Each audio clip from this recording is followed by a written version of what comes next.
Iran के युद्ध विराम की मांग की अफवाह क्यों फैलाई गई? नेतन्याहू पर भी अफवाहों का हुआ खंडन।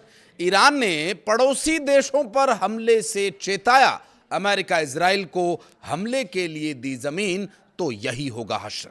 मोहम्मद बिन सलमान की ट्रंप को सलाह से पश्चिम एशिया में क्या और भड़केगी युद्ध की बात? इन्हीं खबरों के बारे में विस्तार से बताएंगे आपको।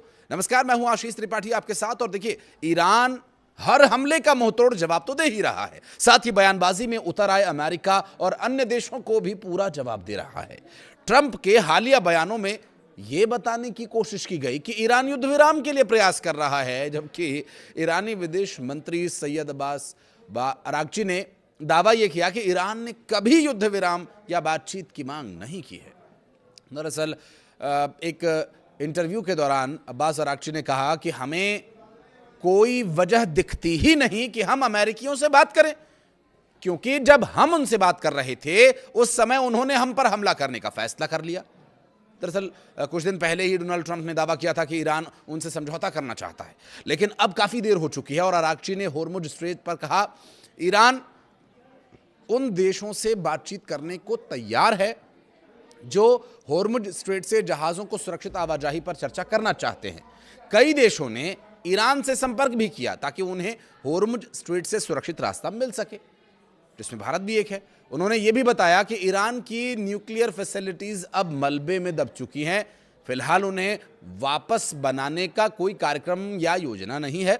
अगर इजरायली प्रधानमंत्री बेंजामिन नेतन्याहू जिंदा हैं तो उनका पीछा कर उन्हें मार डालेंगे। यह बयान भी आया था, जिसमें आईआरजीसी ने नेतन्याहू को बच्चों का हत्यारा बताया। और ईरान की सरकारी न्यूज एजेंसी इरना ने एक सोशल मीडिया पोस्ट में इस बात की जानकारी दी। तो वहीं दक्षिण अफ्रीका में ईरानी दूतावास ने एक सोशल मीडिया पोस्ट में लिखा, इससे बिल्कुल भी फर्क नहीं पड़ता कि नेतन्याहू जिंदा हैं या मारे जा चुके हैं।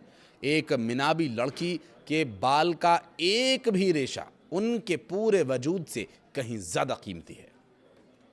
इस मामले में सवाल यह भी उठता है कि अगर बेंजामिन नेतन्याहू जिंदा हैं तो आईआरजीसी ने उन्हें क्यों कहा और ये दावा या अफवाह कहां से शुरू हुआ? दरअसल बेंजामिन नेतन्याहू जिंदा हैं या नहीं, ये चर्चा क्यों शुरू हुई, ये सवाल भी है, क्योंकि कई खबरों के मुताबिक इजरायली प्रधानमंत्री कार्यालय ने नेतन्याहू के मौत की बात को फेक न्यूज़ बताया था और अमेरिका और इजरायल के द्वारा जो हमले ईरान पर किए जा रहे हैं उससे हमलों के बाद कुछ समय के लिए बेंजामिन नेतन्याहू कहीं नज़र नहीं आ रहे थे।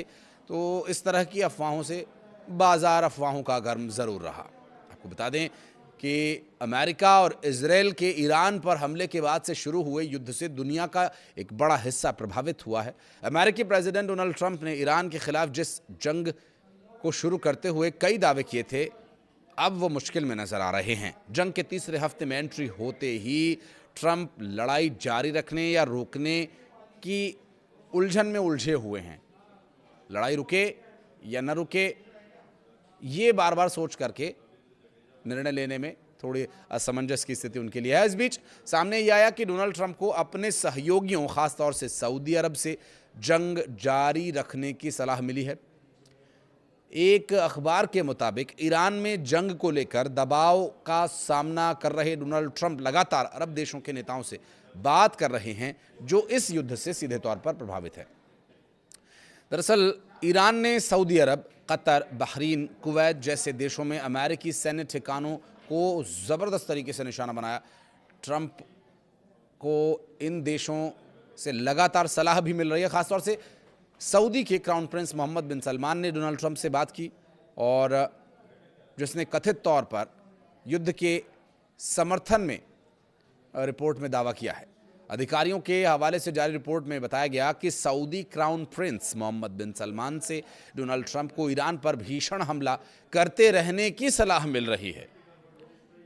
सऊदी अरब पर हमला करके ईरान ने माफ़ी मांगी थी कि हम माफ़ी चाहते हैं कि आप ऐसी हरकत कर रहे हैं कि हमें हमला करना पड़ रहा है अपने भाइयों पर, जबकि सऊदी ईरान से किसी भी तरह से तनातनी कम करने को तैयार नज़र नहीं आ रहा है। ऐसे में न्यूयॉर्क टाइम्स की ये रिपोर्ट ईरान युद्ध में आग में घी डालने का काम कर सकती है। इससे पहले सऊदी अरब के राजा अब्दुल्ला, जिनका 2015 में निधन हुआ था, वॉशिंगटन को सांप का सिर काट दो की सलाह दी थी। व्हाइट हाउस के अधिकारियों का कहना है कि डोनाल्ड ट्रंप ने 4 से 6 हफ्ते तक लड़ाई चलने की बात कही थी। इसका मतलब है कि जब ट्रंप मार्च के अंत में चीन की अपनी बहुप्रतीक्षित यात्रा पर जाएंगे तब भी युद्ध जारी रहने की संभावना, और यह यात्रा मूल रूप से व्यापार और सुरक्षा के मुद्दों पर केंद्रित होने वाली थी। लेकिन अब बीजिंग शिखर सम्मेलन में युद्ध का मुद्दा ही हावी रहेगा। अधिकारियों का कहना यह है कि ईरान की न्यूक्लियर फैसिलिटीज पर कब्जे और तेहरान में बदलाव के लिए जमीन पर सेना का उतरना जरूरी लगता है।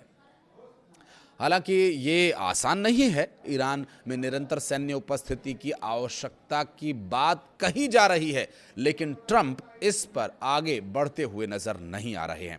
अब ऐसे में फिलहाल ये भी देखना दिलचस्प होगा कि ईरान पर अमेरिका कैसे आगे बढ़ता है, क्योंकि ईरान किसी भी तरह के कोई समझौते के मूड में नजर नहीं आ रहा है और इस वजह से परिस्थितियां और भी गंभीर हो जाएंगी, क्योंकि पड़ोसी देशों को ईरान भी बख्शने के मूड में फिलहाल नहीं है।